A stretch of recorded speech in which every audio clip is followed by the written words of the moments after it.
Hello and welcome to another Dhamma meeting where we will discuss the Buddhist practices of charity, morality, and meditation.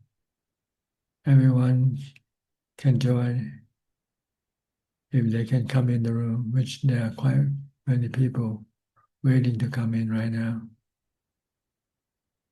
Okay, our first participant tonight is Jordan again. Hi, Jordan. Good evening, Ajaan. Yes, how are you today? I'm doing well, thank you. I'm at a yoga retreat in Chiang Mai. Good.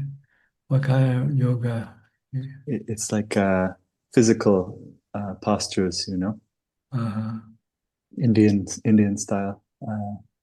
And do they teach you what to do with the mind at the same time or not?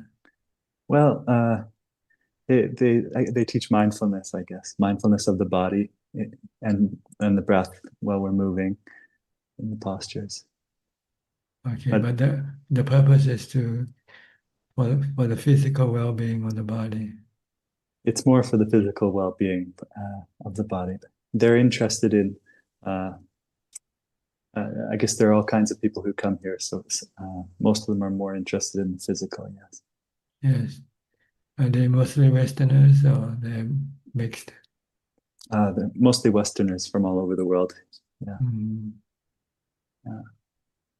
But at good. least it's a good place. It's a quiet place, and for someone who has their own meditation practice, there's a lot of time for that as well. Okay. So have you learned anything from this yoga class? Uh, I think I think it is helpful for my mindfulness. Uh, You have to be mindful of your body uh, movement. yes, and there's a lot of physical discomfort in some of the postures that you have to be uh, try to be mindful with it. And Uh-huh. So how long does it take for a session of yoga?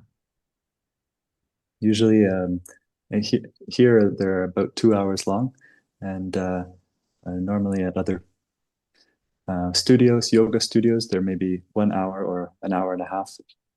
And is the teacher local Thai or is he somebody?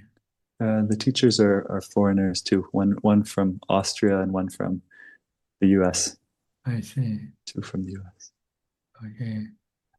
Do you Uh, have to pay for any of the course? yes, we do. Yeah. Uh-huh. Yeah.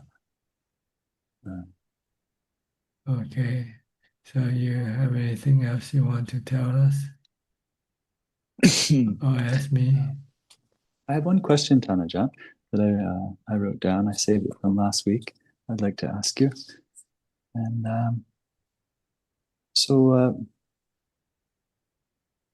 there are some monks who I have a lot of faith in, who are not so strict with some of the Vinaya rules, um, sort of minor rules. For example, they may do things like trimming the plants around their kutis or doing some digging to fix a walking path, or they might accept money from supporters and use that money in good ways.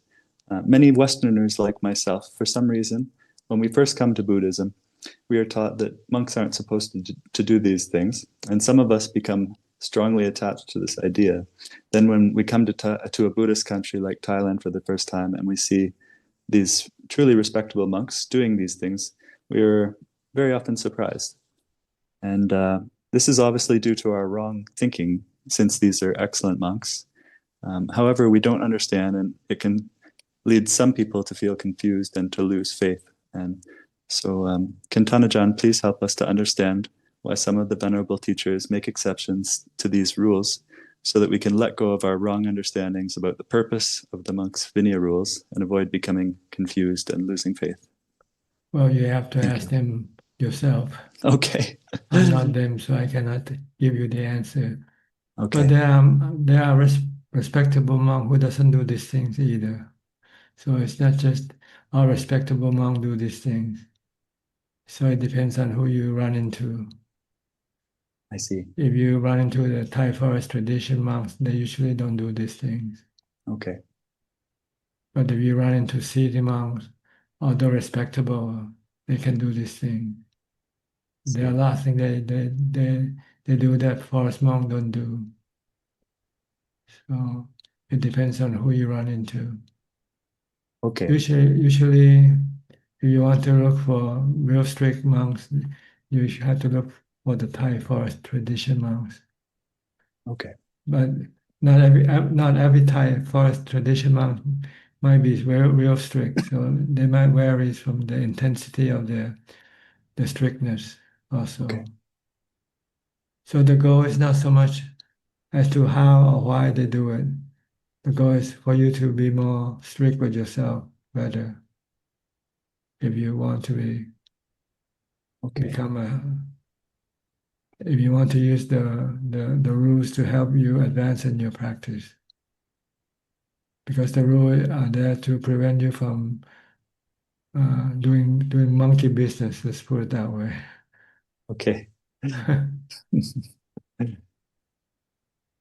So the rules are there to prevent the monks and But you also practitioners. have to be mindful that the rules in the book and the rules in the monastery might vary, might not be exactly the same I see. Okay. due to the maybe the times that are different. Ancient time and today's time might make the rules. Some of the rules might have to be flexible. So we have faith in the teacher who lead these practices. When we Okay. go to live with our teacher in the monastery, then even if we study in the scripture, it's not the same as what they do. We have to have faith in the teacher that he's doing it not for defilement anyway, Yeah. but Okay. for because time changes, some condition change with time, and the Mm-hmm. rules that apply might not be applicable or useful. Just Okay. like the Buddha, when before he passed away, he told the monks that if the monks see that some of the rules is outdated or is not doesn't serve the purpose, then they can abolish them. Mm. Okay. This makes sense. Yes. But since nobody has which rules, so nobody there to abolish any rules that are established by the Buddha. So some of the rules today might look kind of archaic or out of date. We still try to keep them as much as possible. Okay. I see. Mm. We have to just trust that the wise teachers understand which rules are most important and which Yes, ones are, yes. yeah. The teacher that you go live with, Okay. especially the ones. Okay. Okay, Okay. Wonderful. but you're too far away from that now anyway, so you don't have to worry about that. No, I know. I just I ask because it comes up sometimes. And, Mhm. Okay, anything else? no, that's all for tonight. Thank you very much. That was very Okay, helpful. all right. Enjoy your yoga class. Thank you, Tanajan. All right. Next, Daj. Hi, Daj. You tried to come in last time and couldn't make it. Yeah, I didn't know I got earlier, so yeah, I wasn't prepared. But hello. So you Uh have questions. yeah, I have one question. So what are the wait, no, two questions. What are the methods to attain Sotapanna? The same method that's been prescribed. You have to practice sila, morality, meditation, and wisdom. Okay. And how does the method of wisdom work? Wisdom is to see the Four Noble Truths that exist that deal with your body. See, a Sotapanna has to be able to abolish his wrong view of the body as being himself and being permanent. So you have to study the nature of the body to see, is this body me or is it not me? Who am I regarding this body? You who investigate the nature of the body is not the body, obviously. And the way to see it more clearly, you have to break down the body parts, like the 32 parts, and ask yourself, each part, and is is each part you or not? Like you have yourself, hair of the head. Am I hair of the head or not? What happens when I shave the hair off and there's no longer hair? Do I disappear with the hair or not? If I'm the hair, I should be gone with the hair, right? But I'm still here. I'm still looking. I'm still investigating. I'm still. So you can eliminate that the hair is not you, right? And you go to the next part and so forth. And through the 32 parts, you'll get the same answer. Or you can visually separate them and put into, put the hair in one place, put the nail in one place, and see all these parts, like automobile part. You break down the automobile, and then you can see that all these parts isn't you at all. You're the driver.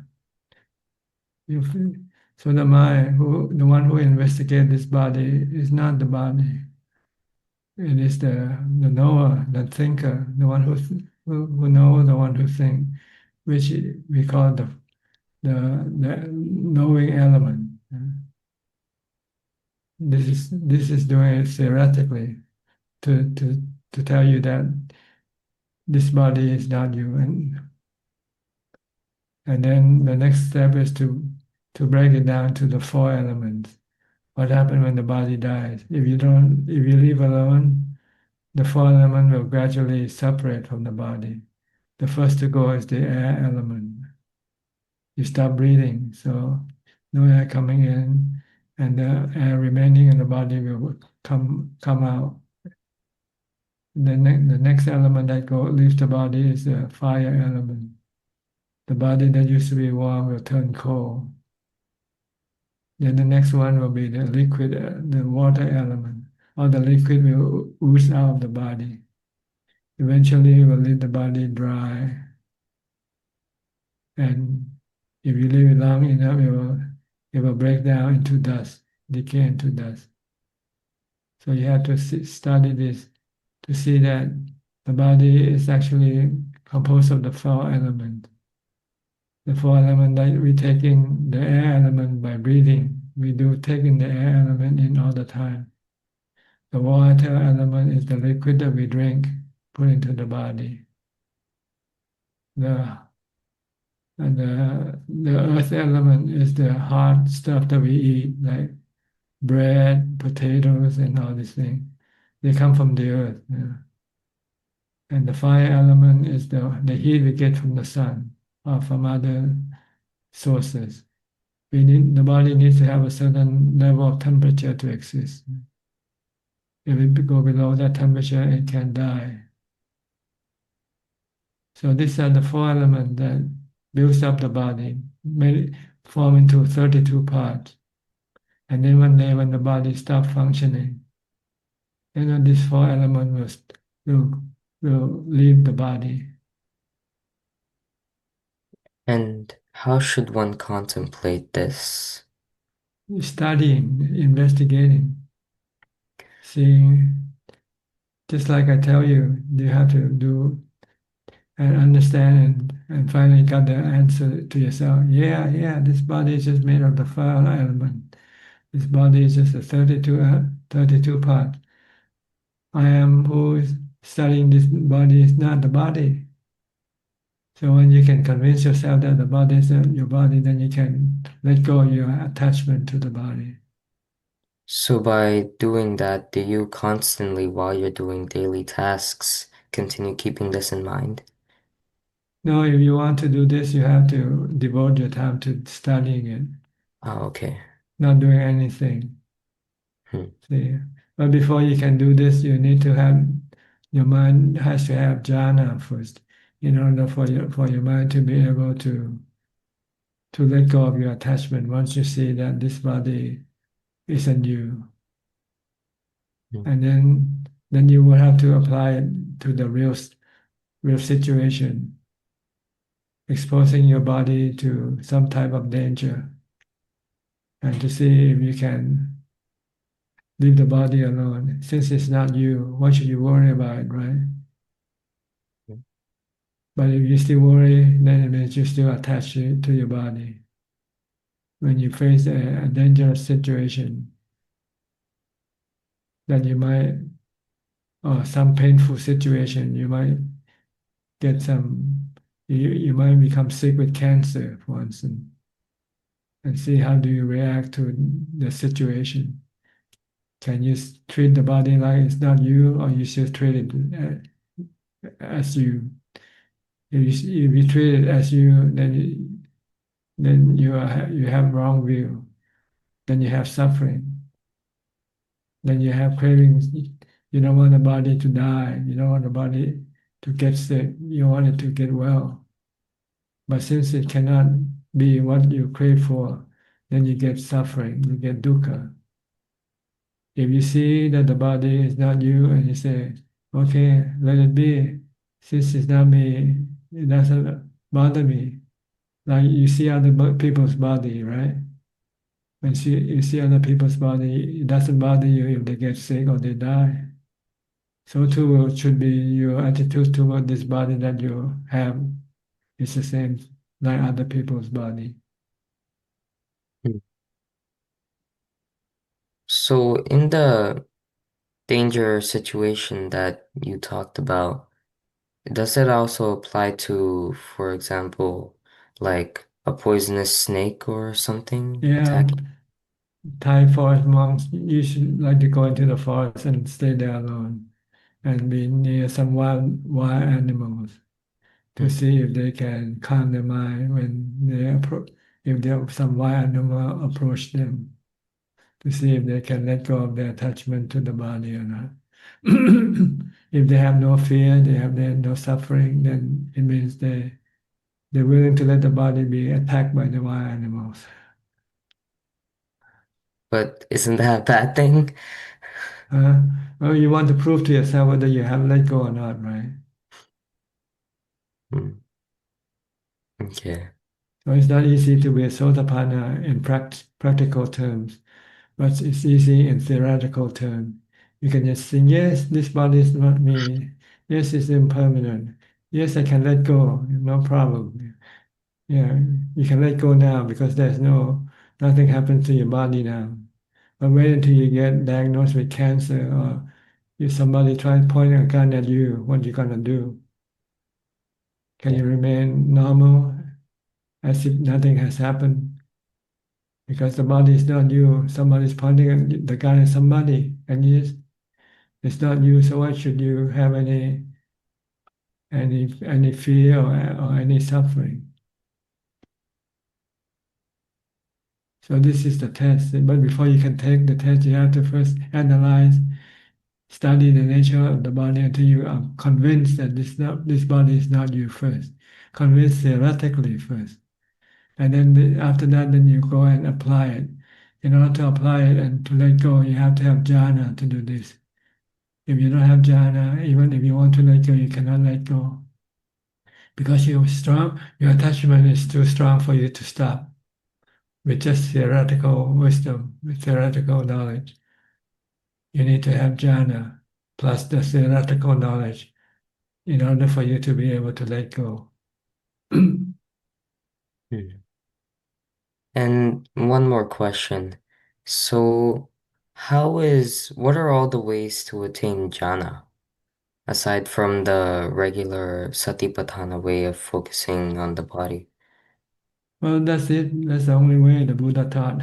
Oh, wasn't there like a buddhanusati? Pardon me. Like, And there are some other meditation objects, but the Buddha recommend the anapanasati, mindfulness of breathing if you're sitting and meditate. If you're moving around, use the body as the object of mindfulness. Okay, so can you attain jhana with buddhanusati? Well, according to the Thai forest tradition teachers, they use the mantra Bhutto and get the same result as you use the anapanasati. So how does that work in daily life also? How does that work Well, you use Bhutto, you just keep reciting Bhutto all day long. all day? Like even when you're doing anything, like satipatthana, just You only stop when you have to think about something else. okay. And when you're talking also? Yes, you cannot use mantra at the same time when you think when you're talking. But Okay. the goal is not to do anything. See, in order to be able to establish this mantra continuously, you have to be alone in solitude. Mm, If you're not, then you can only do it at part of the time when you don't have to engage with people or when you don't have to do anything that requires you have to think. mm, But if you're alone and not working, not engaging with people, then you can constantly use mantra to keep your mind from thinking. The yeah. goal for using mantra is to stop the mind from thinking about things that you don't really have to think. Okay. And mindfulness of the body and mindfulness of the feelings is something that I can touch, but mindfulness of the mind and the dhammas are something that is It's not later. mindfulness of the mind. The body, we're talking about another aspect of the practice, which is study the nature of the body, Hmm. nature of feeling, the nature of the mind. Okay. But first you have to go through the jhana first. Once you have the jhana, then you study the nature of the body, just like as I told you. Hmm. After that, you study the nature of feeling. Hmm. And then after that, you study the nature of the mind. See? Okay. So you don't do this all at the same time. There are three Okay. separate objects that you have to investigate and let go of your attachment. Hmm. So just be mindful first. Okay. Mindful to get to jhana first.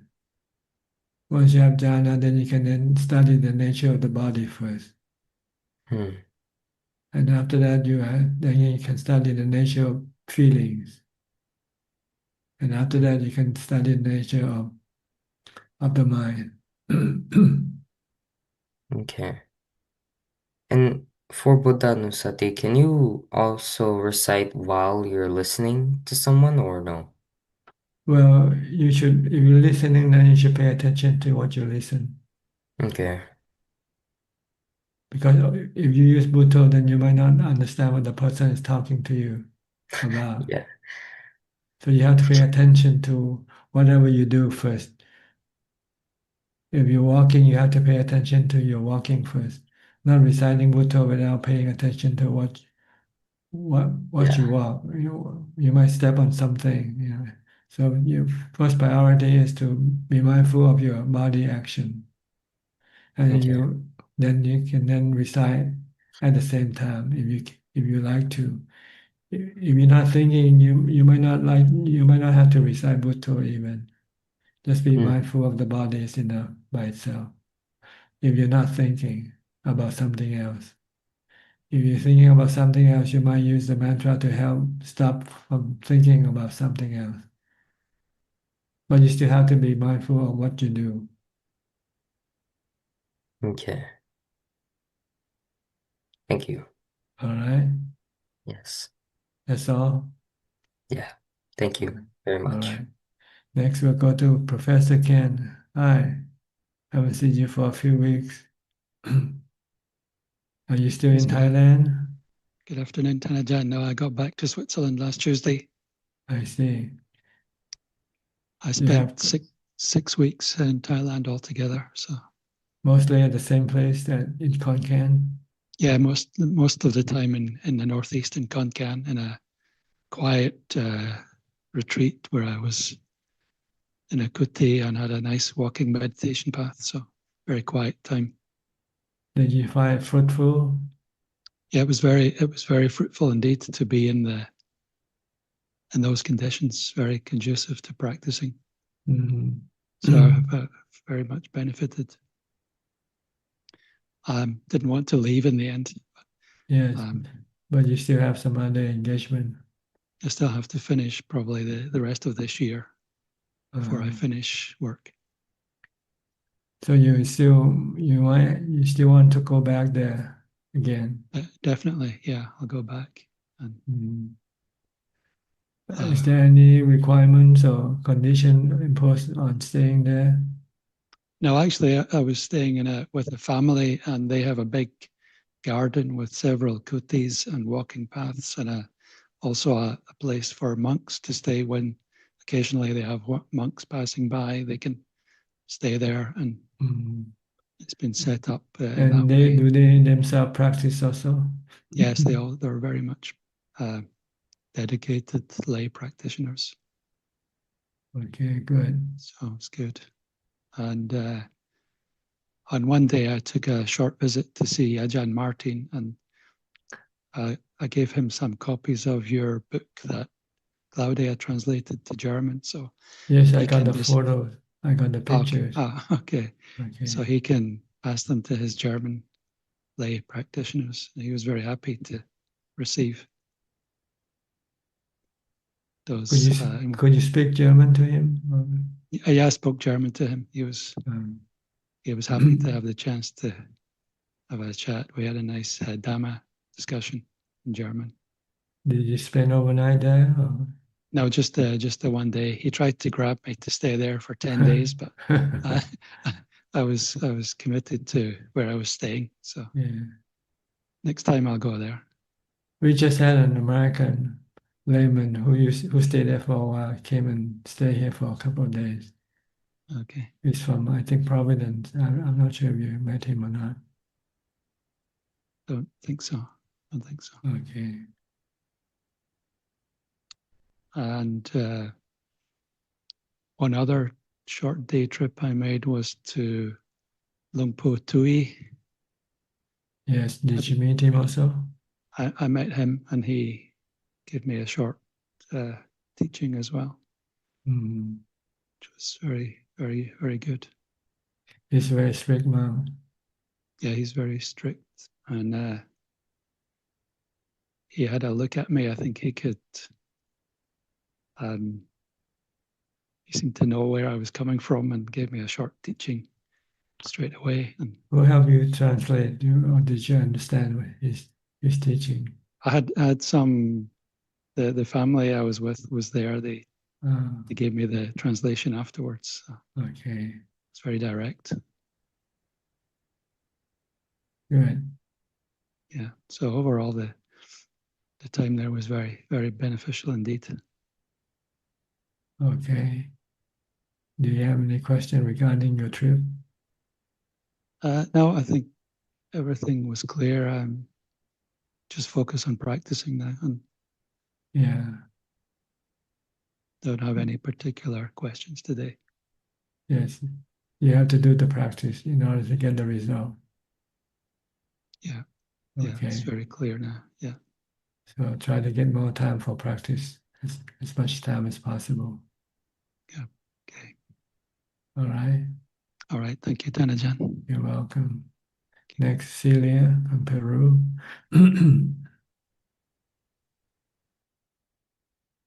Hello, Ajaan. Can you hear me? Yes, perfectly. Okay. Hope you're doing well. So I did the 6-hour challenge, and I also stayed a night vigil. So I wanted to share my experience, and I actually have a question about that, no? Okay. So in the 6-hour challenge, I started with sitting meditation, and just at 10 minutes, I started feeling cramps in my legs, and I felt, oh my God, how I'm going to finish like 6 hours of meditation with cramps already, you know. But at the end, it was very good, because I could practice with staying with the breath and not with the cramps and later on with the pain. No? So many thanks also for the advice that you gave me on not setting the alarms, because I didn't do it. I didn't use the mobile or anything, and I could set actually longer than I would have, if I had put the alarm. so I could practice well with discomfort at the end. And then I did standing meditation the next 2 hours. So I had never done standing meditation as such, no. So, but as soon as I started, my mind went wild. No, there was so much proliferation that all the proliferation that didn't came in the 2 hours came during standing meditation. No? So I was trying different things. I was trying also the 32 parts of the body, but nothing was working. No? So eventually I thought, okay, forget it. Just focus on the body, on how the body is standing, and the sensation of the feet on the ground. And that worked like a miracle, Aiden. It was amazing. In that moment, all proliferation stopped. And I got this enormous calm, steady calm in the mind. Like it was really good. And I wanted to stay there forever because it was really, really peaceful. No? It's not like with the breath, but sometimes when you're calm, you got this joy, this happiness, and it goes like in crescendo, no? Here there was not joy, but it was very peaceful and very calm, no? But eventually, well, my legs started shaking, so I went back to sitting meditation. And by that time, I was very inspired, no? And I decided, okay, I'm going to sit the last 2 hours. No? But that's when the problems arrived, no? Because the conditions changed a bit. My mother started making noises. Some insects started biting my feet. And I said, I'm not going to move. But still, for some reason, my legs started shaking, like by reflex. And then it was already 3 a.m., so I was very sleepy, like the effect of the coffee had already disappeared. So I totally lost focus, and eventually the pain in my legs became too much, and I had to move my legs a bit, and I ended up like the last 20 minutes doing standing meditation. So I felt a little bit disappointed because I finished the 6 hours, but still I didn't sit for the 2 hours that I had wished for, no? So I ended up wondering, and this is more or less where my question is going. On one hand, when doing bhavana or mental cultivation, is it better to aim high and push your limits? Because, okay, I felt I failed, like I felt a little bit disappointed that I was not going to be able to sit the last 2 hours. But on the other hand, I also see that I was able to, during all the pain, endure calmly the physical pain, no? And I think that would be very useful when facing mental suffering. No? In my mind, I thought it was the same process, no? So I thought it was good to practice on that. But on the other hand, so I finished that 6 hour challenge maybe at 4 a.m., but I continued meditating until 9 a.m. because that was my original plan. No? But this time I didn't push myself at all. No? I was just moving between sitting meditation and then walking meditation, and I didn't sit for long, not for long hours. So just before finishing at 9 a.m., I got this enormous sense of joy and happiness that I was going to make it, like I was going to finish the night vigil.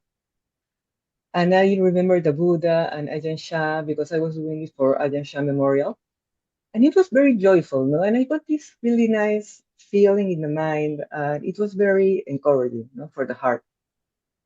So my question is a little bit, when doing bhavana, is it better in the long run to try to push your limits, even if that brings some disappointment? Or is better to go slow and just take it easy and protect these small joys that you have with manageable practice? The Buddha said, take the middle way, the middle, in between the two. You have to push a little bit and not relax too much. It's like the string of a violin. When you strum the violin, if it's not tight, you cannot make any sound, right? So you have to find the right balance between your practice, how much you can push your mind to do the work, so that it doesn't become overstressed by you pushing it. And if you're relaxing, you might not get anywhere. Practice by being relaxed, it might not get you ahead. You might be able to maintain what you have achieved, but you might not be able to go higher or deeper in your meditation practice. So yes, there's a certain amount of effort you have to put in, extra effort in order to move ahead. If you maintain the same effort, then you just maintain the same status that you have achieved so far. If you want to increase your status, then you have to put a little more effort. But don't put more than you can do. If you put more than you can do, then you might become disappointed when you could not do it and become frustrated also. So Yes, yes, just try to push a little bit, maybe 10% at a time. Like, workforce, they increase their sale target every year 10%. You don't want to set up too high the goal and then you cannot achieve it. Then you might feel that you're failing. I was really happy also that I could do it like one night. It's a completely different to be able to meditate like for long hours than just few hours in during the day, no?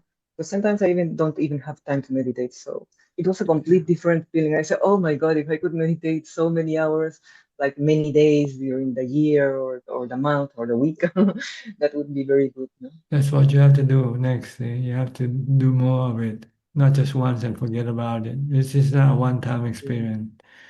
This is a long-term goal that you should look forward to. Maybe once a week or every other day or something, or when you have the time, whenever you can feel like take the challenge, then you just keep doing it. The more the better. Because if you don't do it, then you won't get this kind of experience that you have experienced from this practice. I felt then, no, that it was a not new, but different experience of what I all usually do. Yeah, because the effort is different. You put in the continuous effort for 6 hours, doing nothing but meditation or mindfulness. Normally, you just might put an effort for 1 hour to meditate. Once you finish your meditation, then you let go of your mindfulness and relax and just enjoy your sensual pleasures. Yeah. But it's very difficult on my conditions also, no? Because even to stay the whole night, there's a lot of effort in logistics, making sure that there will be somebody with my mother the next day for many hours because I won't be in my complete senses. I cannot make decisions. So no appointment with doctors that day. There's a lot of logistics having to be done. Well, you can adjust the time limit, maybe for 3 hours, 4 hours, or whatever you feel is possible for you to do at that time. You might not have to stick to the 6 hour limit all the time. Think about it. You have to plan better my year. Uh, Okay, but well, many thanks for putting this 6 hour challenge. And it really made a difference. So yeah, yeah, many because it thanks again. forces you to be mindful and resist your cravings. Yeah. So once you have done this, your mind feel relaxed, your mind feel peaceful and calm. Even though you might have not reached the maximum of the jhana yet, but at least you start to feel the benefits of forcing your resisting your cravings and using your mindfulness to maintain peace in your mind. Especially in the face of physical pain, I thought I felt no a lot like being able to be calm despite that lots of things were happening or hurting Yes, in the body. Still, I'm able to just watch the breath or stay with the breath, even if it's not longer. I could see a lot of benefit in that. yes. And when as you move on, if you finding that you're standing or sitting and start to become painful, you might be able to extend your ability to withstand the pain longer also. But if you cannot, then you can at least switch your position from sitting to standing or standing to sitting. So I think it's very beneficial if you can do it regularly. The more, the better. Yeah, I will try to see how to find that time. Okay, Yes. just look forward to the next goal, next practice, next session of That's 6 hours regular. or 5 hours or whatever. Okay. Many thanks, Brajan. Okay, you're Be welcome. well. Be healthy. Thank you. Next Lakshya. Hi, Lakshya. Hello, Ajaan. I hope you're doing well. Fine, thank you.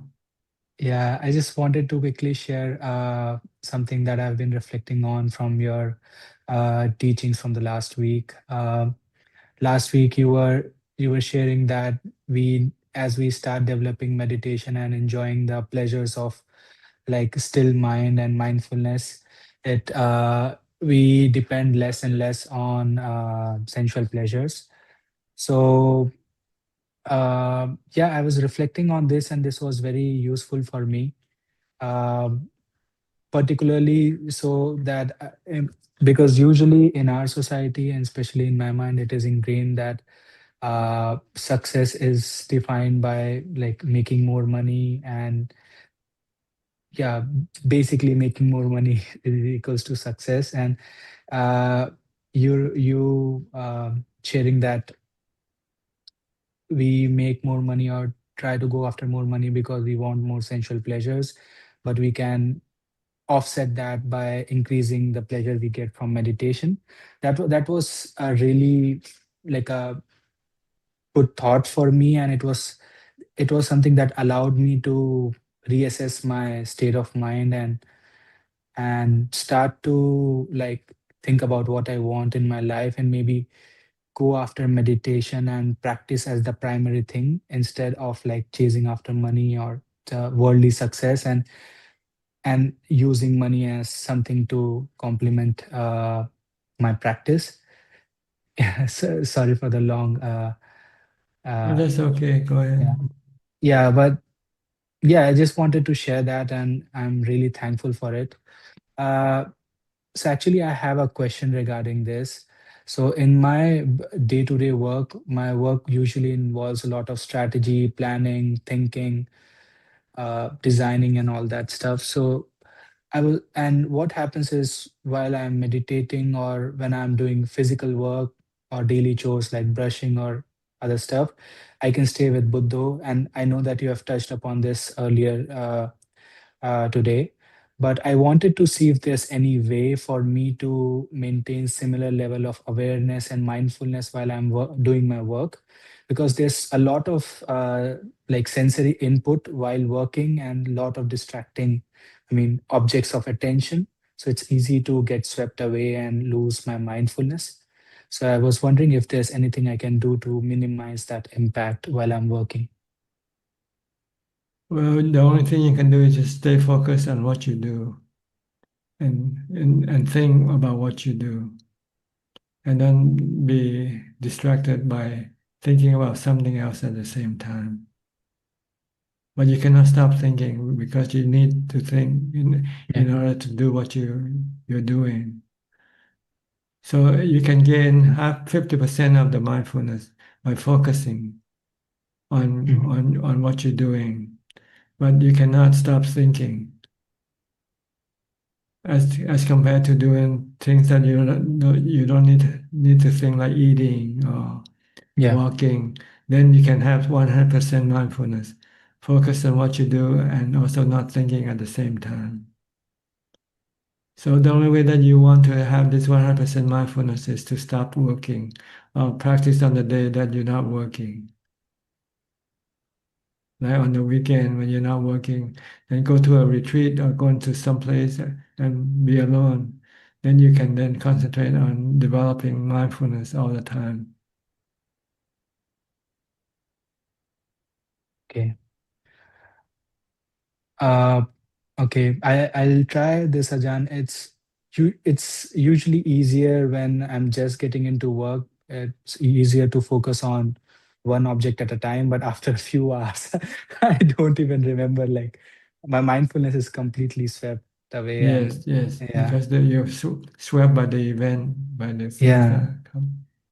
So yeah. the best way is to quit working, and if you want to get somewhere through meditation, then you have to choose one or the other. You cannot have both ways. Mhm. But in the beginning, you can maybe divide the time. When you work, okay, you dedicate your time for working. When you're not working, then you dedicate the time for meditation. Mhm. And as you develop more practice, develop more meditation ability, then you might want to increase your day for more meditation. So you might reduce your working hours Mhm. or switch or look for jobs in which you can manage the hours as you like. Instead of having fixed time working, you might have some flexible type of job that you can, like being a salesperson or direct sales, you can sales insurance or something, and then just pick the time you want to sell and pick the time you don't want to sell. You can have more time that way. For me, I decided to quit altogether right away because I'm quite ready to put in all my effort for the practice. And I didn't really see the benefits of having money because money cannot buy peace of mind as far as I'm concerned. Only mindfulness can buy me peace of mind.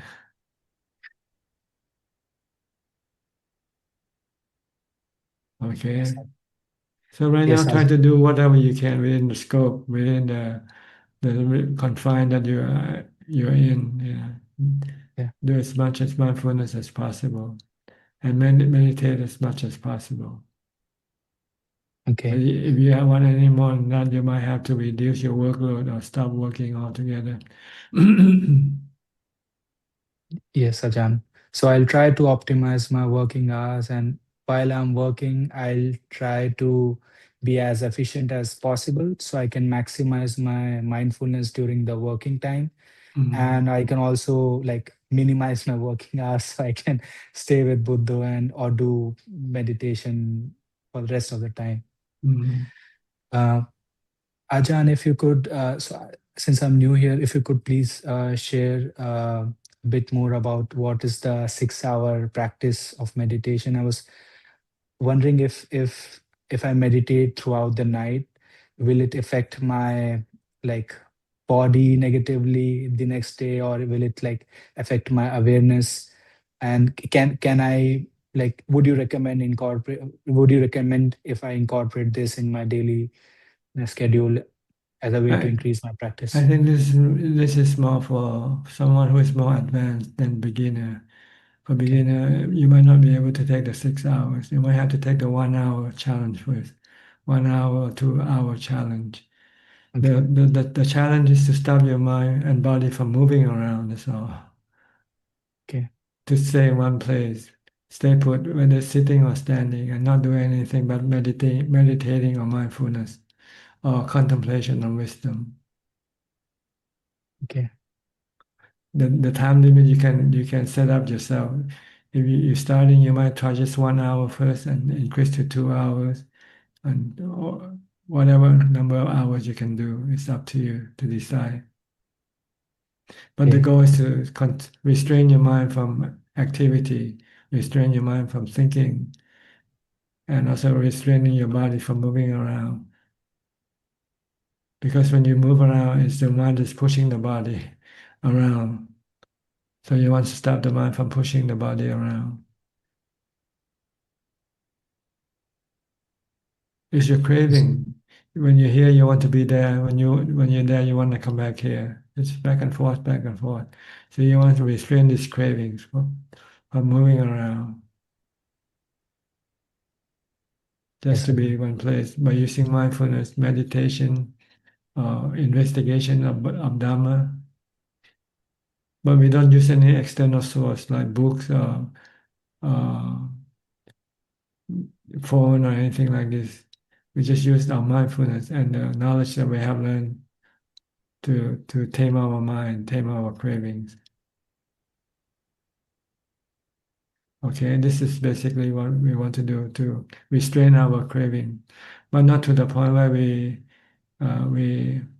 we cause a lot of pain in the body yet. We're not strong enough to do that yet. So if you're sitting down and you feel painful, then you can change position. You can stand up, but you should not move from that place. Only if you have to go to the toilet. Okay. And if you think you need to drink water, then you have a bottle of water nearby, so you can grab the water when you feel thirsty. But no sensual pleasure, just drinking plain water, pure water, no coffee or tea. Yes, Ajahn. Okay. So we alternate between sitting and standing and not sitting and walking meditation, right? No So we do walking, no no no walking movement. meditation. Just stay in Okay. one spot. On spot. And close our eyes or keep You it can keep close your it. eyes, you can open your eyes. Okay. Doesn't matter. You can think. You should think about Dhamma. Think about the sutta the Buddha taught once, and think about the foundation of mindfulness or something like that. If you want to think, if you find that you want to do more mindfulness and you want to stop thinking, then you don't think. Try to focus either on your breath when you're sitting. When you're standing, you might switch to mantra or continue using your breath if you like. It's up to you to decide. But the goal is to restrain your cravings to move around, to give up, to stop. Mm-hmm. Yeah. Okay. Yeah. Yes. And one last question, Ajahn, if we have time. Um, so this year I'm planning to either move to Dubai or to Thailand. I have two options. And if I, for like work and tax reasons. So if I go to Dubai, I'll have to go with my friends. And if I go to Thailand, I'll probably be alone. So I'm contemplating between what to do. And so far I'm inclining towards going to Thailand, maybe stay in a condo somewhere and live in solitude. I think that would be better. Yes, for the purpose of meditation, this will be Yes, better than to live with somebody else. Because when you live with somebody, you have to engage with them, see. yes. So it's better to be alone. If you want to succeed or advance in your meditation practice, the Buddha recommend solitude, solitary existence. Mhm. Yes. Okay. Okay. Thank you so Okay. much. Then if you're in Thailand, you can maybe on your weekday or on weekend, you might come up to our temple and practice meditation here with us. Of course, Ajahn. I'll try to stay for a few weeks. Come for a few weeks. Okay. Yes. All right. Thank you so much, Ajahn. Best of luck to you. Okay. Next, we'll go to Samanji from Sri Lanka. May I tell the class here that your question is being published in your Sunday newspaper, right? The Observer.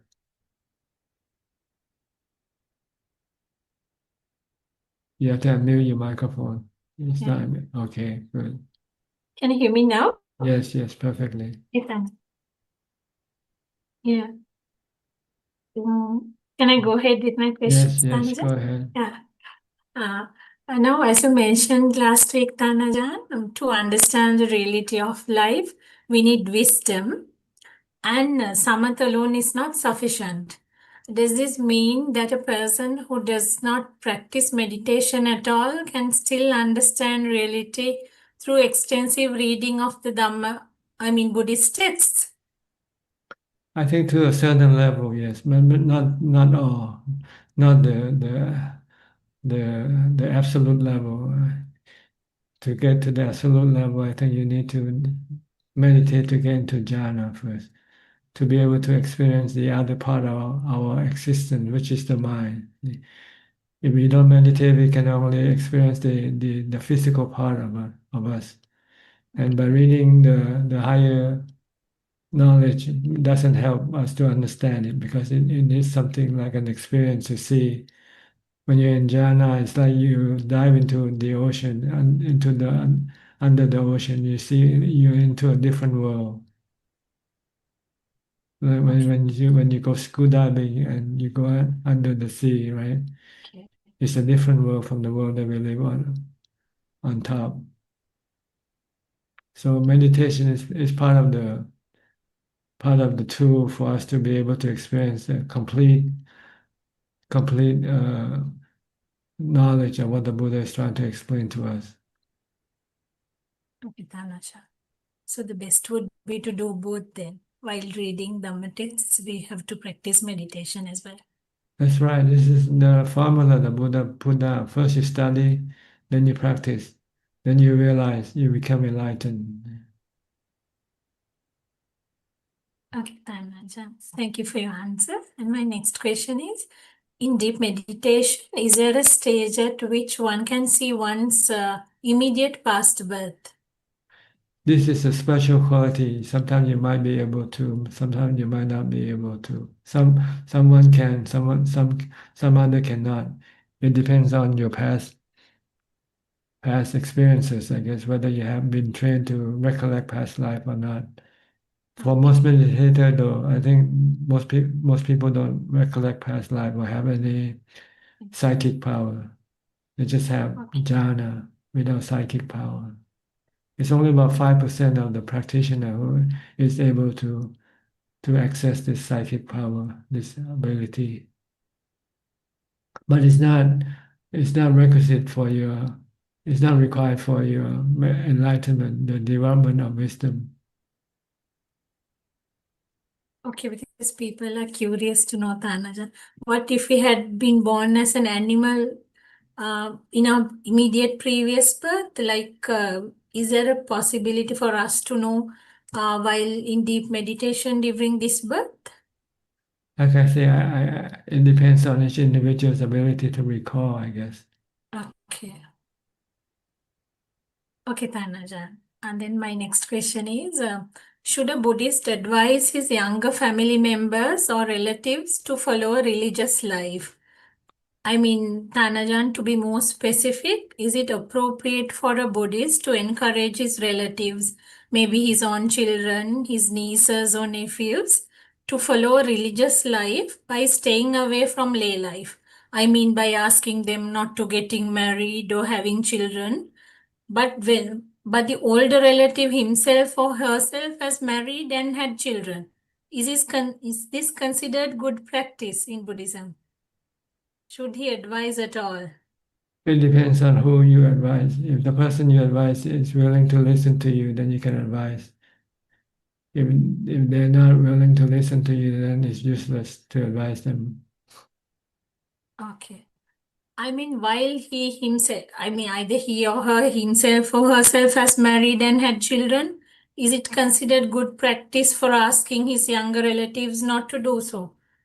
I think teaching by example is better than teaching by words.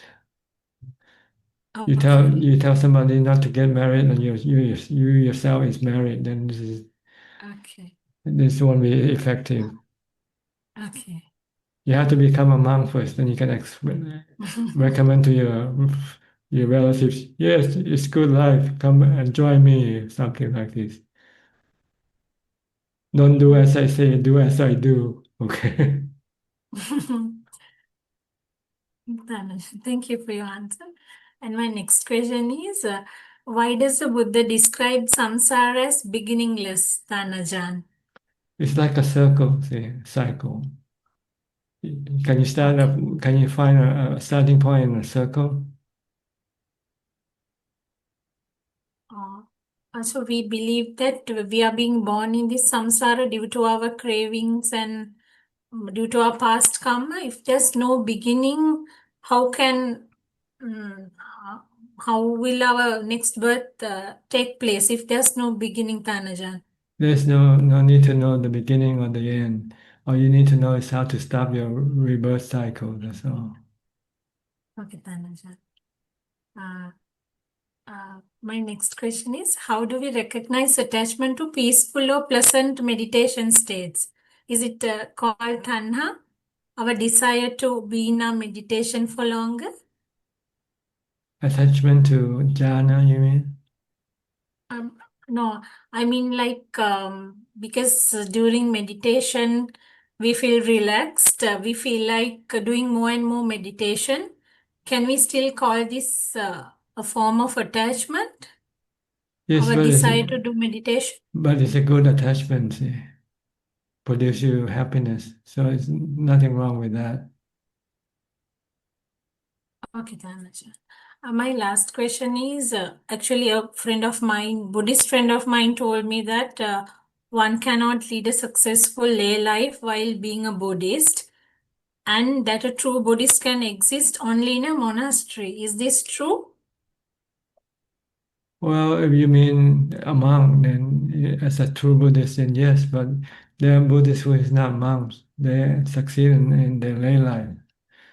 See, there are different level of being a Buddhist. You can be a Buddhist as a layman, keeping the 5 precepts, or you can be a Buddhist keeping the 8 precepts, and you can be a Buddhist Okay. keeping the 227 precepts. So we have different level of Buddhists. Okay.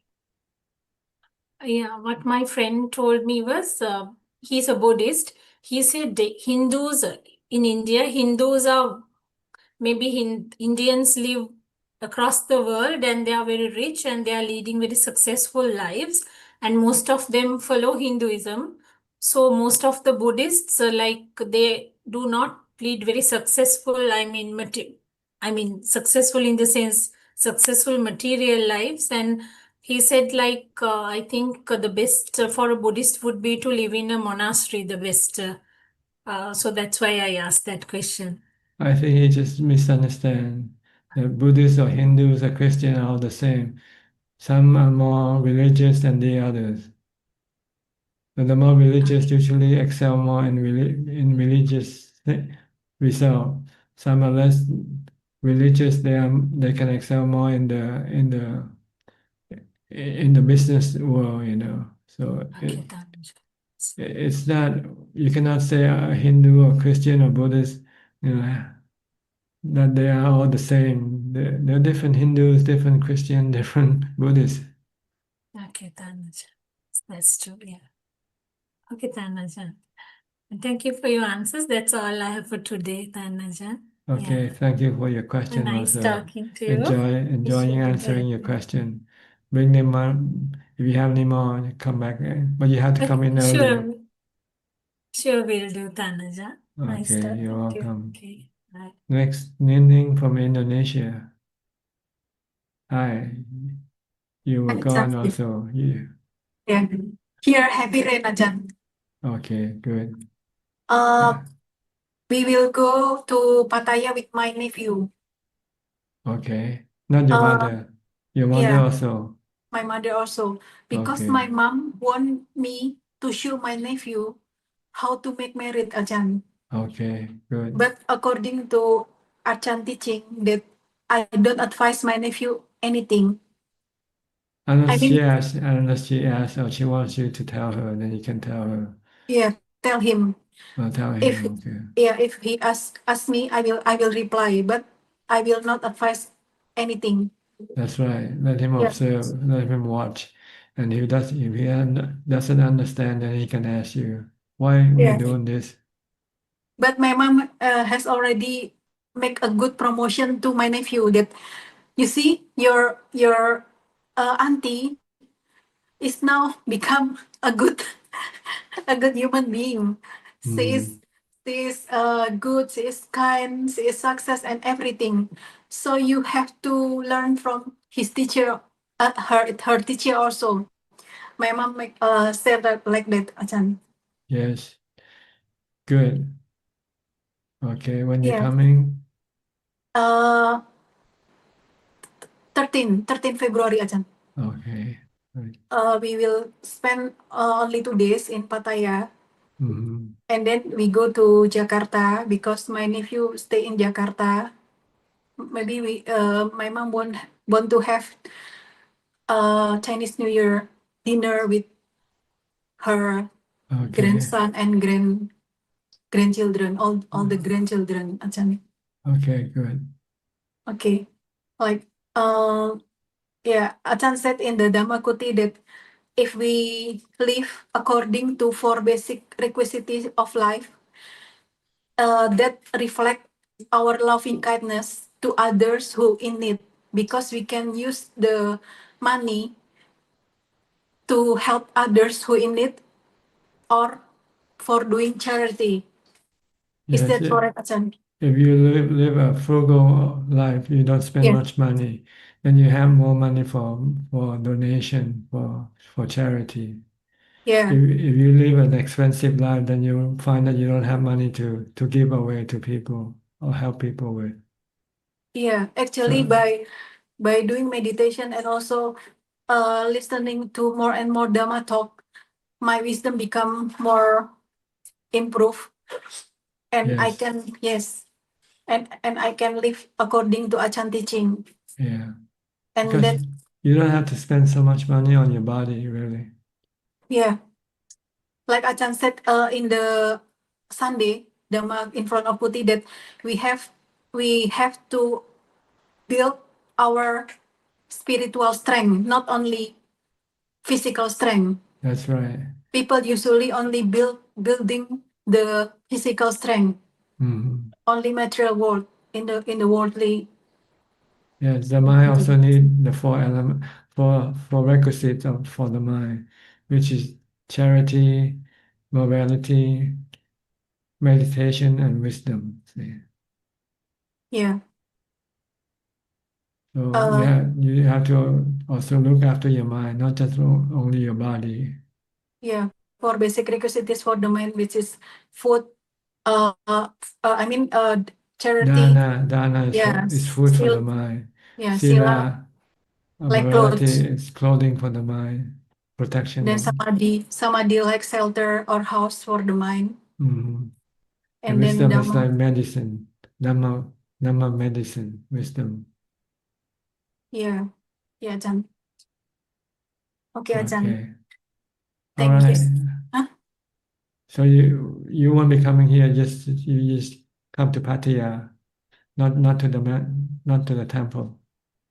No, because I mean my mom movement is not Ajahn see that have disabilities Uh, with wheelchair, so I yeah. have to spend in the hotel. Okay, Which that's all. I just want to know. No yeah, problem. Ajahn. Okay, All right. thank you, Ajahn. Okay. Hope you enjoy your trip. Yeah, Ajahn. Thank you. Okay. Yeah. Next, outsourcing. Good evening, Tanajan. Yes. You still do your 6 hours challenge regularly? Yes. You Once a week, find it good, beneficial, very good. good for your Better, mindfulness. yes. Better than going for meditation retreats. Yeah. I, mm, 6 hours, very, it's better than going for 2 days retreat, really, because you might not have you spend this much hour doing mindfulness. yes, because retreats normally they have Dharma talks in the morning, then Dharma talks Activity, at you have night, activities, then then you're talking between yourselves. and very few hours of meditation. Yeah, Better for me to do at home. yeah, be Isolate alone. myself in my room. Yes, be alone. Okay, good. And Any question tonight? no question. Thank you Okay, very much, Ajahn. okay. Get Genso. Hi, Get. You have any question?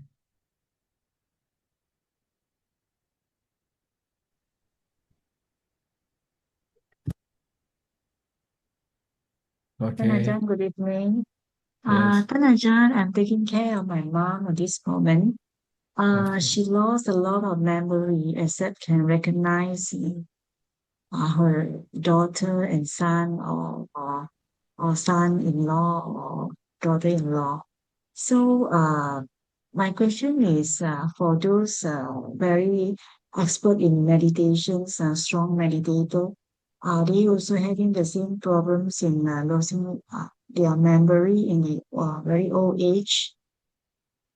I think you lose memory from what you remember, you recall, but you don't Mm, lose memory from your experiences.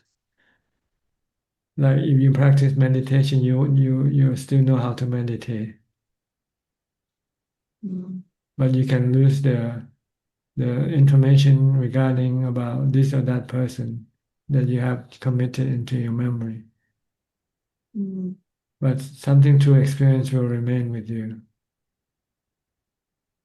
Like if you know the Four Noble Truths, understand from practice, you will still have it within you. You don't forget the Four Noble Truths. mm. But if you only memorize the Four Noble Truths, you can forget. Actually. Okay. The good thing is she still can remember the Buddha, no? So Maybe that's yeah. because from her practice. When she practice, not memorizing, but practice.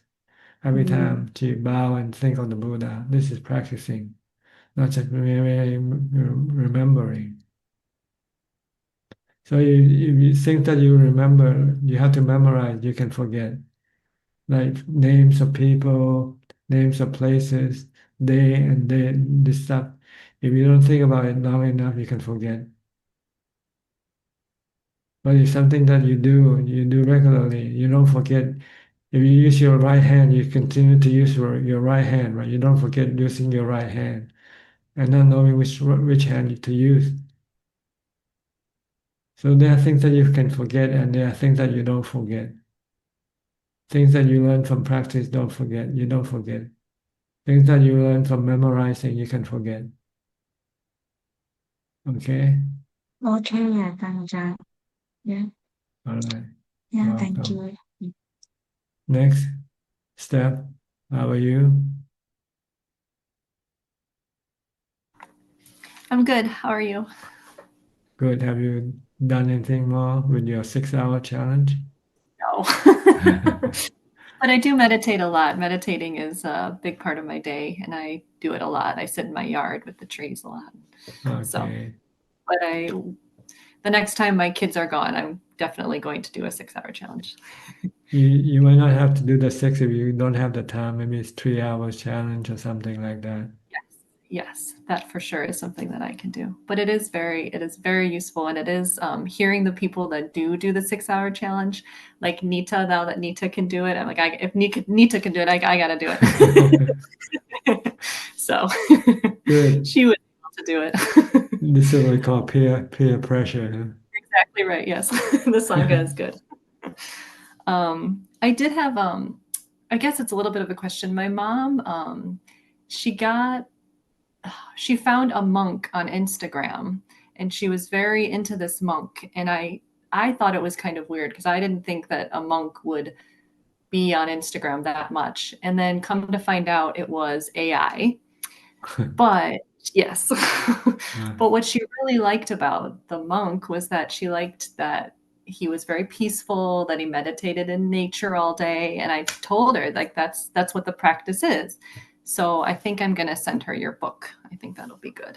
I'm just going to send her actual monks doing the actual practice. And I Maybe think she might not like the actual monk. I know she liked the Instagram monk so much. That was just AI. But it made me happy that it did seem to bring her some peace, even, I don't know. So, Okay. yeah. Especially, have you heard about the 19 monks walking across America? Yes. What do you feel about that? Well, to me, it's more publicity stunt, but at least it might work for people who, be able to see that there are some people talking about peace rather than war.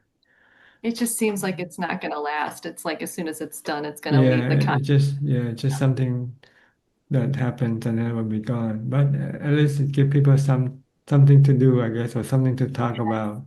Yes, exactly right. Yeah, yeah. Okay. Well, thank you. Okay, you're welcome. Nick Koksing. Hi, Koksing from Singapore. Greeting, Prajan.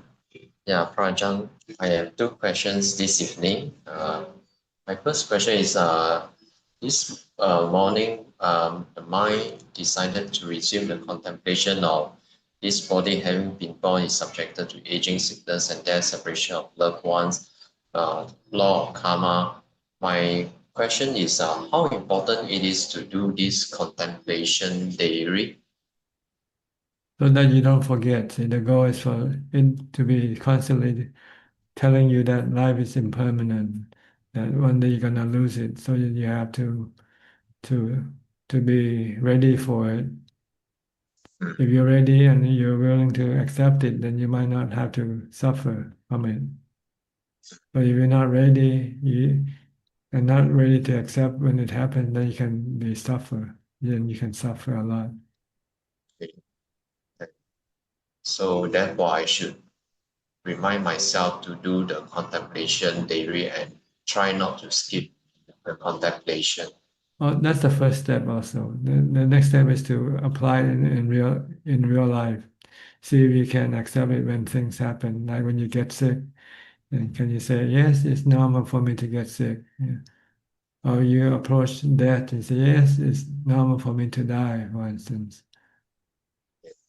This is the goal, to gradually tame the mind, train the mind to accept aging, sickness, and death. Yeah.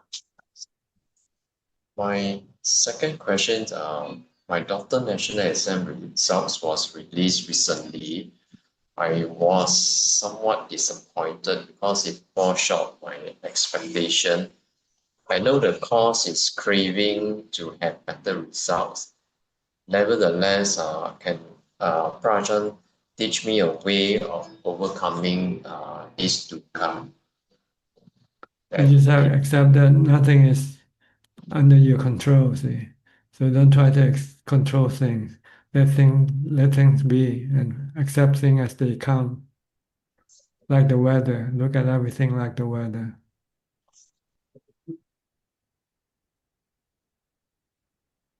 Okay. If you can control, then it's okay, but you cannot control. See, that's the problem. Yeah, theoretically, I know it's anatta, but when reality sink in, somehow it's a bit difficult to accept. Yeah. This is normal because this has been your habit for a long time. So you have to slowly change it by telling yourself that everything is not under our control. Everything can happen. Anything can happen anytime, anywhere, good or bad.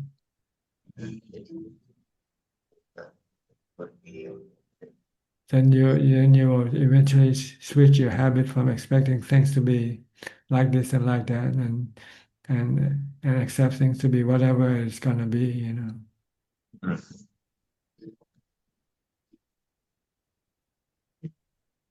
Because you cannot expect things, right? Sometimes things don't go according to your expectation. Right. Okay, so you should use this as a teacher to you. See, this thing that is not under my expectation. So next time I should not expect. Because when I expect and it doesn't come meet my expectation, I can be sad. If you don't want to be sad, then don't try to expect anything. Take things as they come. Que sera, sera. I always say this. Whatever will be, will be. The future is not for us to see, to tell. Okay. Okay, next question. That's all. Just to update Prajan, last Sunday I attended a one-day retreat at Wat Pali Lai conducted by Ajaan Martin. He was in Singapore for a one-day retreat. That's good. Did you find it useful? Okay, at least it helps me to sit, I think, for a few hours with in a group setting. Yes, can you do it alone in your house? Okay, at home, sometimes presently I'm still stuck with my 1 hour. So yeah, I'm trying to see how I can push it further. Yeah. Yes, try to take the 2-hour challenge or something like that. Okay. You don't have to go to the temple to do that. You can do it in your own room. Okay. I will try it. Okay, good. Okay. Yeah. You have to Thank you. push yourself if you want to succeed. They don't come naturally. You have to push. Okay. Okay. So I Like, will like the attend Buddha, he sat under the tree for as long as he had to in order to achieve what he wants to achieve. Oh, the, yeah, for 14, I can't remember until he achieved the enlightenment. Yes. But then he has made a very strong vow that he will not move, even if his blood is going to dry out and even if he's going to die and so on. Yeah. Yes. Yeah. But I am not at that level yet. Okay. Well, I started the 2-hour challenge first. I want to sit and stand in display for 2 hours, not doing anything else. Okay. 2 hours, 3 hours, however many hours is up to you. Okay. Okay. Okay. Try. Yeah. Okay. Thank you, Prajan. You're welcome. Next, Lynn, have you tried this before? I think you mentioned it once before, right? The 6-hour challenge. Good evening, Ajaan. Yes, I have tried that before. Just once. A few times. Few times. Yes. On the weekend. Okay. Yes. Find it useful? Very useful and very peaceful. Mm-hmm. It brings so much joy in me. But very painful also, right? Try to doing it. But if we, yes. Well, that's no pain, no gain, right? You have to accept it. No pain, no gain. That's true. I've got a question. So if somebody, let's say that, what are the main obstructions for somebody who has become a monk or a nun? Well, different people have different obstructions because they have different preferences. Mm. So you have to know the remedy to overcome this obstruction. Yeah. Mm. And the most important obstruction for monks are the sexual cravings. Yeah. Mm. So the Buddha, upon ordination day, teach the Asupa contemplation to the monks, to the new monks right away. This is something you have to contemplate all the time, as much as possible, in order to prevent your sexual cravings to arise. Mm. I think for most monastic, this is the same. Because you are restrained from, you have to be celibate, right? But Yes. your mind doesn't want to be celibate with you. So I try to create the sexual cravings. And so you need an antidote for this sexual craving, which is the asupa contemplation. Looking at the body parts and looking at the corpses can help stop your sexual craving. But there are also some other cravings like sensual, besides sex. You might want to watch TV or you want to watch YouTube and eat or drink as you like. You cannot do this anymore once you become a monk or someone who ordained or machi. So you have to also teach your mind to refrain from this thing. Mm. And sometimes you have the urge to go here and there, so you take the 6-hour challenge.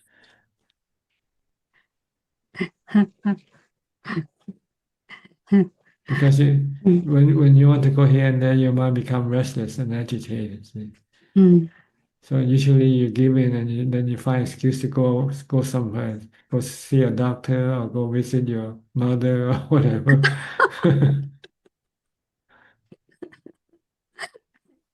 So the way to deal with this is to force yourself to stay in one spot and not to do anything except mindfulness and meditation.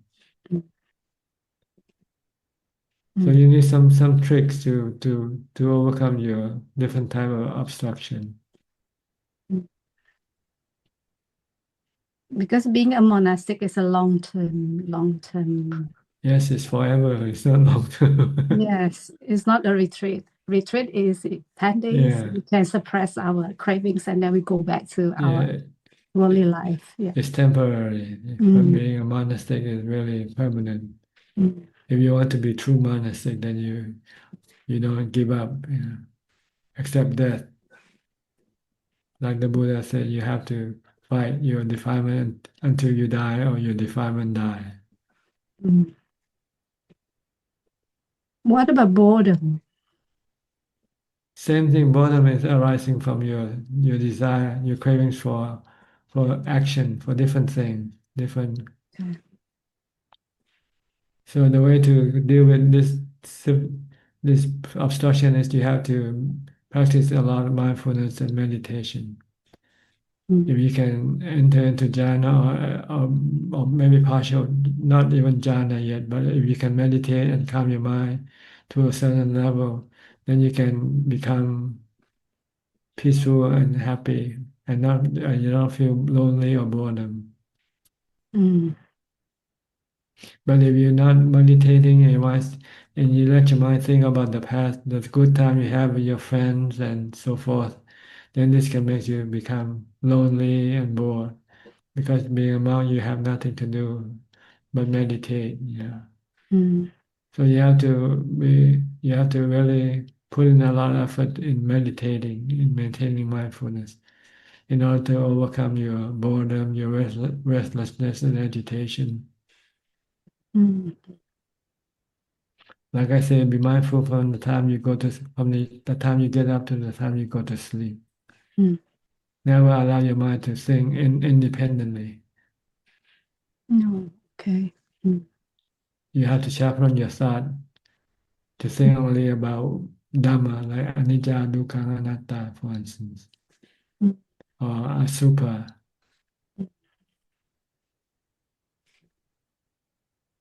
Or the various aspects of the Buddha's teaching. What was that, Anaja? The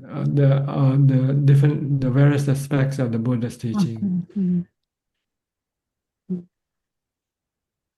Think of Dhamma, then it's okay. It won't make your mind restless or agitated. But if you think about low worldly stuff, then it can create a lot of restlessness and agitation. Mm.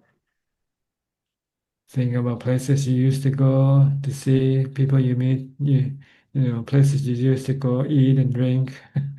If you think like this, it can make you feel restless as when you're living in a monastery.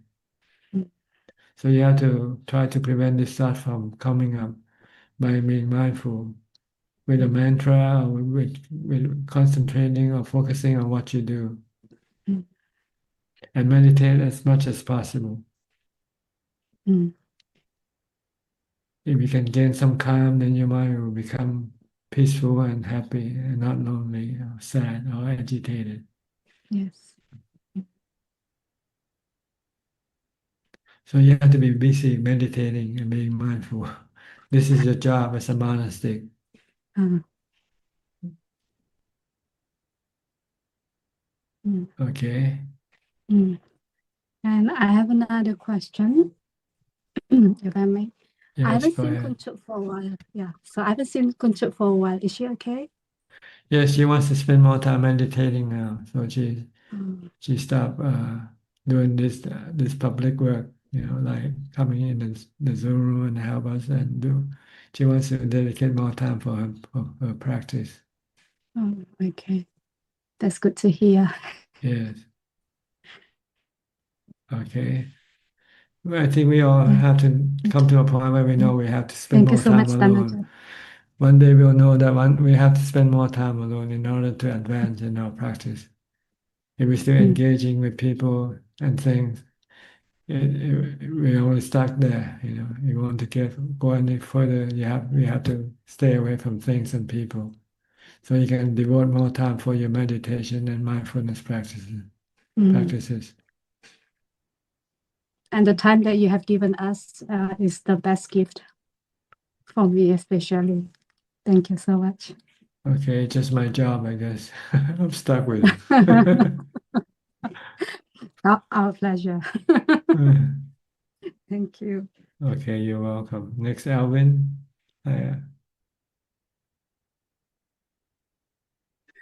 Namaskar, Tanajan.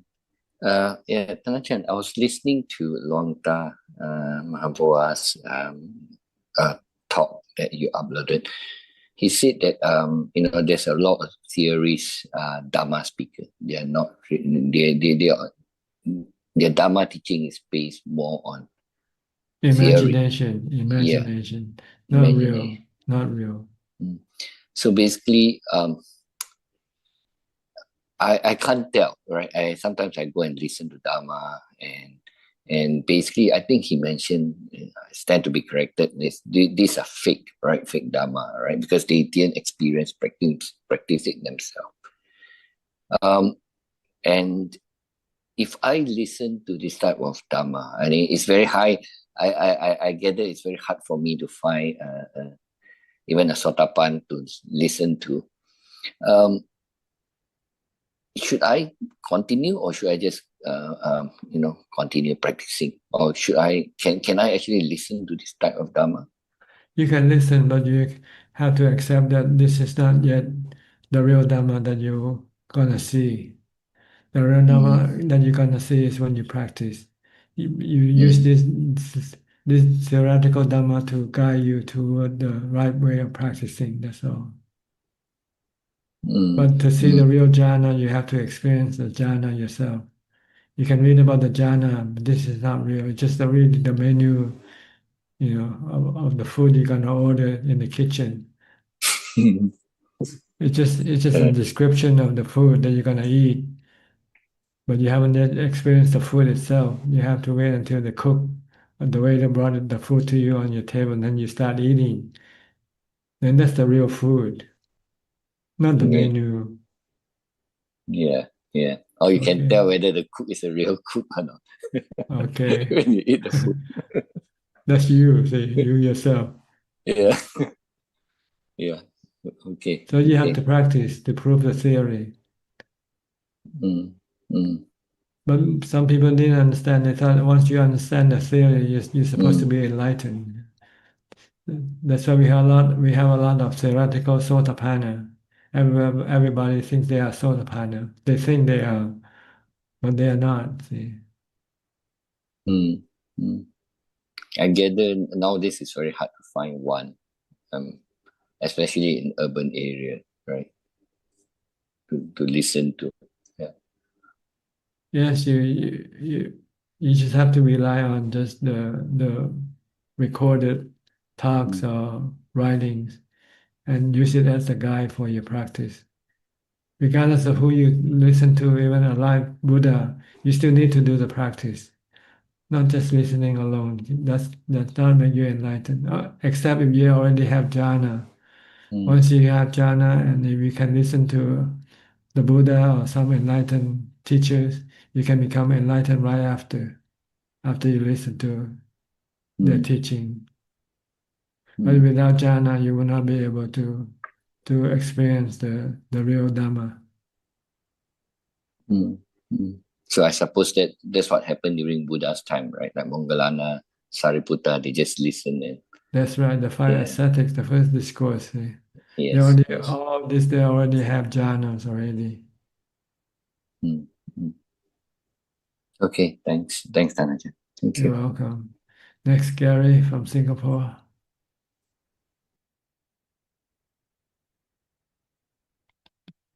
Good evening, Thanajan. I'm just here to pay respect. No question. Thank you. Okay, Rohini from the UK. Good evening, Ajaan.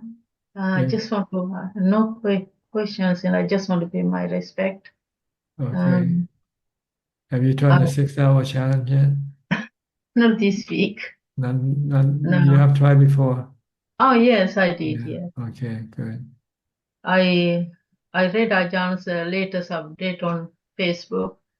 I understand it very well, and that's what exactly happening to me as well. So I had to be patient and keep trying, keep practicing.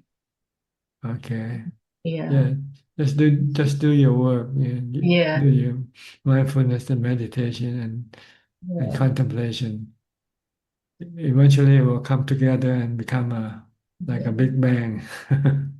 Yeah, I do experience a great peace while meditating. Not like before, but still I need to practice. So I keep practicing. Yeah. Yes. Try to get as much continuous mindfulness as possible.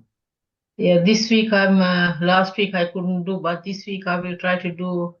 I don't think I can do 6 hours, but at least I try to do 4 hours every day. Good. Do as much Every as you day. can, as much as Yeah. you can. Okay. Right. Thank you, Ajahn. You're Thank you. welcome. Next, Sri Check from Vancouver.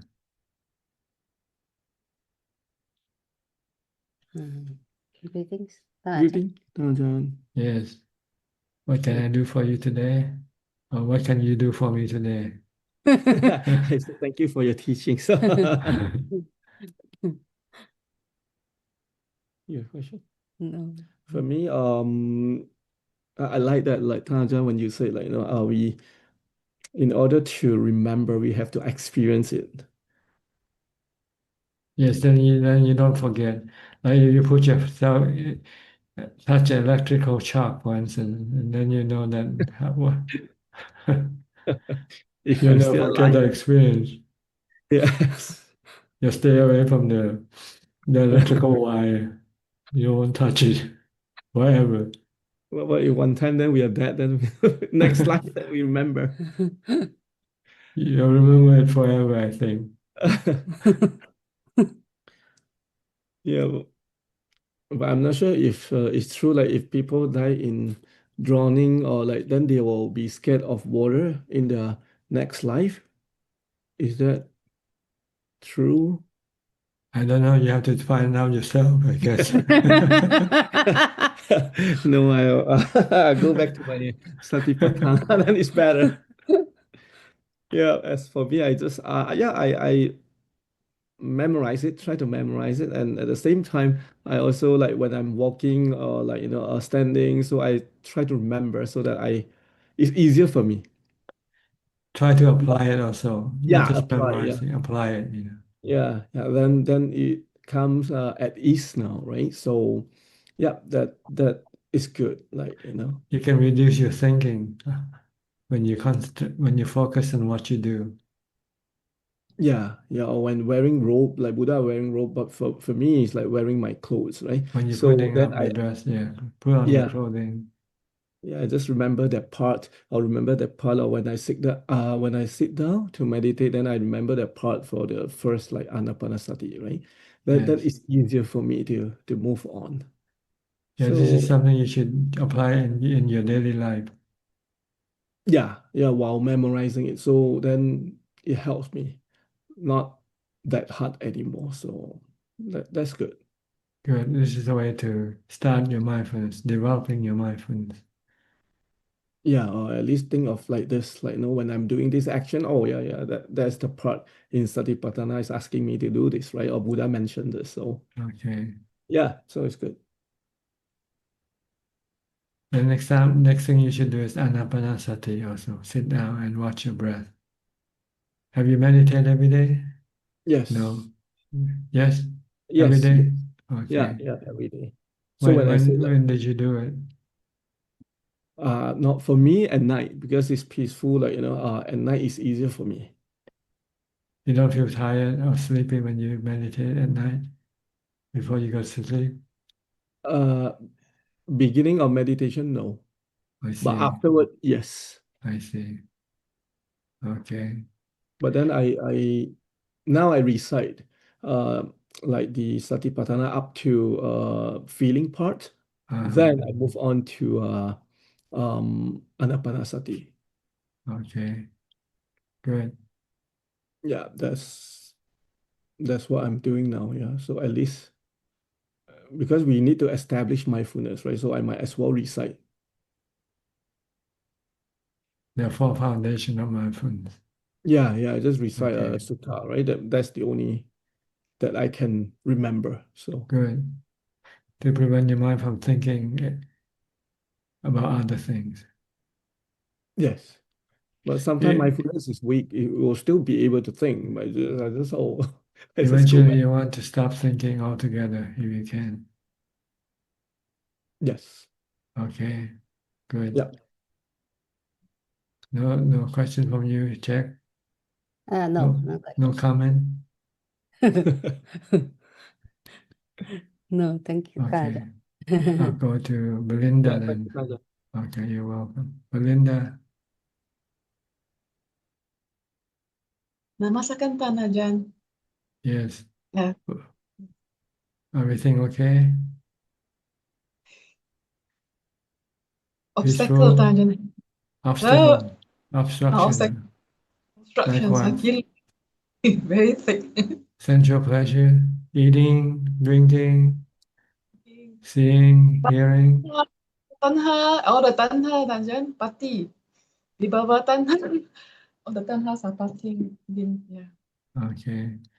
Use And I was, mindfulness to stop it. Meditate. Anapanasati. Watch your breath. Stop thinking. Calm your mind. Okay. and Ajahn, I have question that I postponed.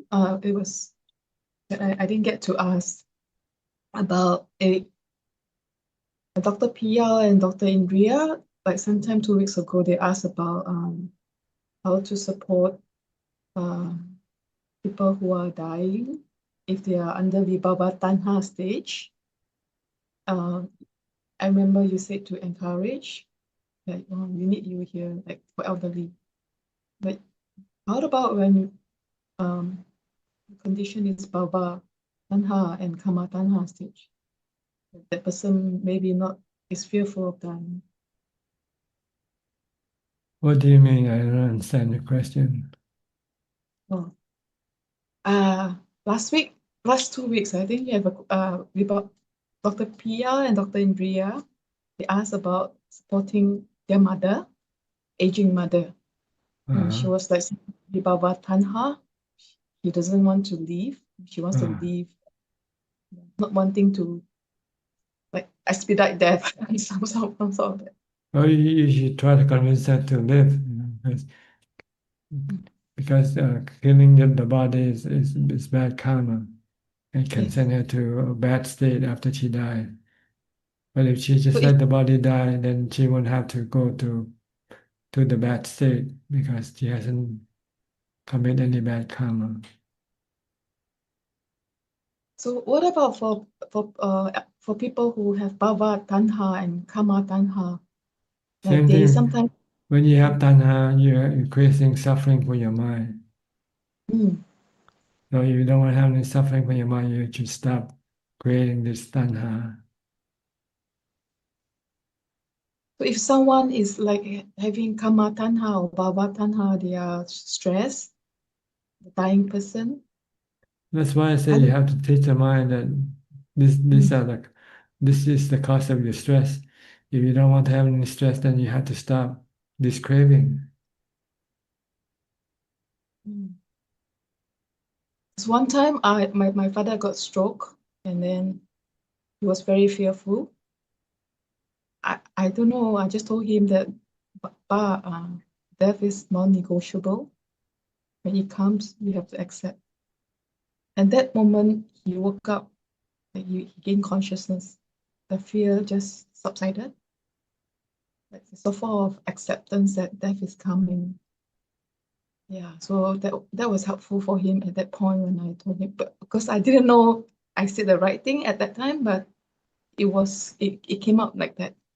So Yes, it can help your mind to become peaceful when you can accept reality, the real situation that you are under. If you're sick, just accept, yes, I'm sick. It's normal for me to be sick, and don't try to have any aversion for it. Then your mind will not be suffer. Okay. Anything else? Come back. Okay. Thank you, Thank you. You're welcome. Next, Philip. Hi, Philip.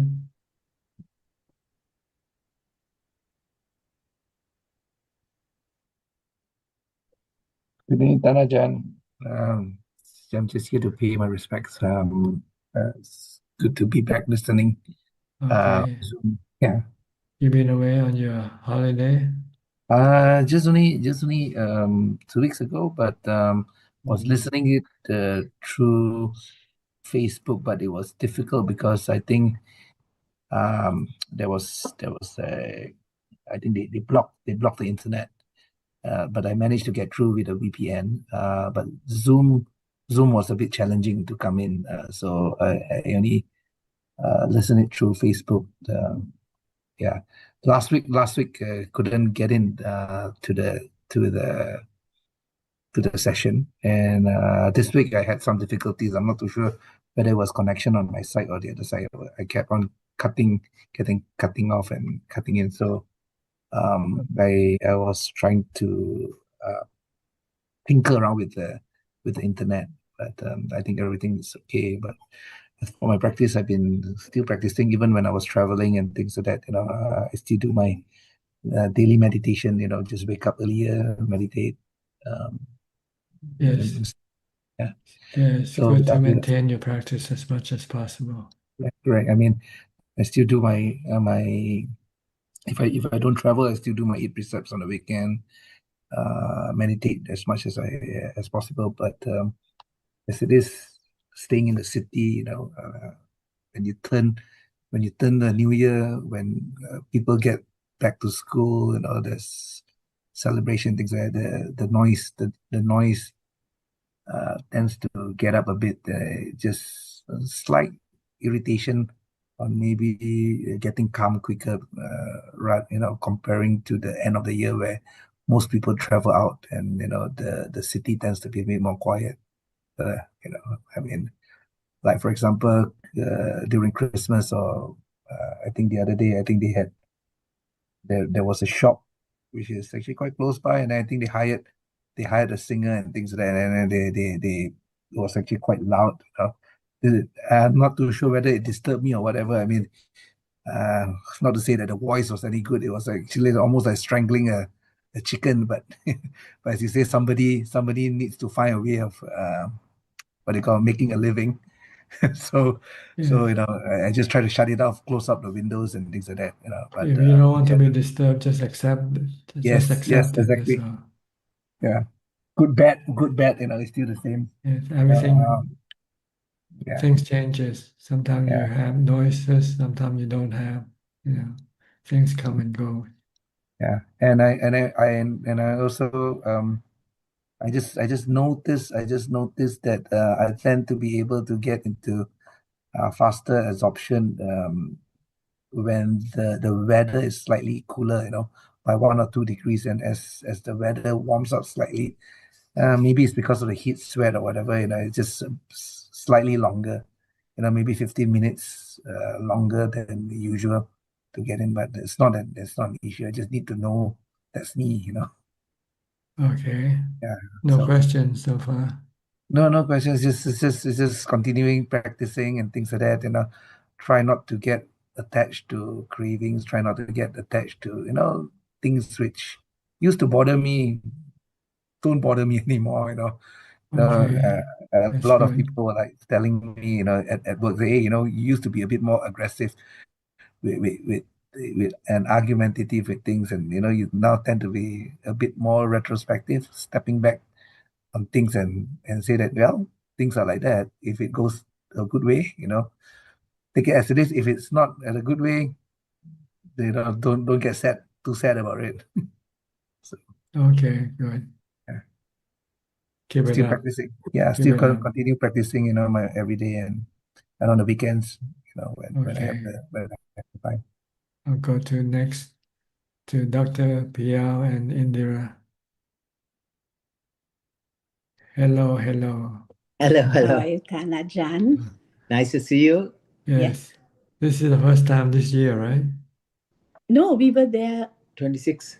Yes. Yes. Oh, really? Maybe. Okay. Oh, First yeah. I time think we this were year. there.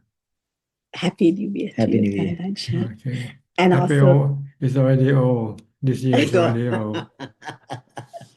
that's so true. That's so true. Oh, yeah. And also for the new year, we just want to say thank you. Meeting you and speaking to you and learning from you has changed our lives so much for the better in every way. So we just want to say thank you. Yeah, happy to hear that. Any question tonight? No questions, Any Ajaan. comment on what we have discussed tonight? Um, um, Melinda said about the Vibhavatana thing. Thank you so much for explaining everything, Tana Jan. So that's why we've been very busy because, with my mom, like she, after she had that near-death experience, like she's only into spirituality, like she's, so it only thing is like how she was saying it is like, because she says, kind of kept saying that, I don't want to, not in that sense, but what she meant was, I'm old, I'm 94. But we explained everything the way you said, and now she really understands, and yes. So all she wants to do is she wants to chant with us, and she meditates on her own. So If you say what she experienced, I think she remembers well. Yes. But what she ate that day, she can't remember. Yes. Mm. But she sort of, yes, Well, I asked, what did you have for dinner? Not sure. Mm. But she But chanting. anything chants, she chants like a express train. She can chant so many sutras, so, and then she sits and meditates Yeah. like. So she wants to compete with us. When we chant, she goes faster than us. We can't keep up. It's interesting. Yes, we learn so much from her. Yes. Okay, learn how to Yeah. be patient, right? Yeah, now she's good with it. We said that you told like this, and She's she said, content. she's very happy. Yes. She's content because what she felt is after her near-death experience, she saw what she saw. She kind of felt it's enough. But I said, no, we can't determine that. So she's happy with it. Yes. Okay. Thank you, Good. Tana Jan, as Okay. always, for Thank you, guiding us. Thank You're you. welcome. Teruan Saranai. And always happy to see you and hear your question or comment. Okay. Thank you. Thank You're you, welcome. Tana Jan. Next, Teruan Saranai. Aparachita, you're the last person in the room today. You are patient, waiting all this time. Yes, of course. I would love to listen to you, Ajahn. Good. Being So, patient yes. is a virtue. Yes. Good. So what are you going to say? No, and I suppose this patiently enduring, since I know it is a long-term practice. So I suppose it's just keep going. And I think keeping in touch with noble teachers like you helps me. So thank you. Okay, keep it up. Yes. Keep up your endurance, your patience, and your effort. These are important qualities to move you forward. Okay. Thank you. Thank you. No That's question. all. No questions. Okay. We'll go to Bond and Bond, do we have any question tonight? ครับหลวงพ่อครับ there's no question tonight. Okay, no question at all. Well, then I think this is about time for us to call it quit for tonight. Thank you for your company. I hope this meeting is useful and can help you advance in your practice. In the meantime, please stay safe, be constantly mindful, and keep on practicing. And if all goes well, I'll see you all at the same time next week. Thank you and goodbye. Thank you ค่ะ Ajahn สาธุเจ้าค่ะ Thank you, Ajahn. Thank you, Ajahn. Ajahn. กราบหลวง Thank พ่อ you, ครับ Sajan. friends Thank you, friends Bye. Take care, Good everybody. night. See you next week. Bye. Thank Good you, night. admin. Good night. Thank you. Thank you, I mean. Thank Bye-bye. you, Emin. Bye. สวัสดีครับ สวัสดีค่ะ ขอบคุณครับบ๊ายบาย บ๊ายบาย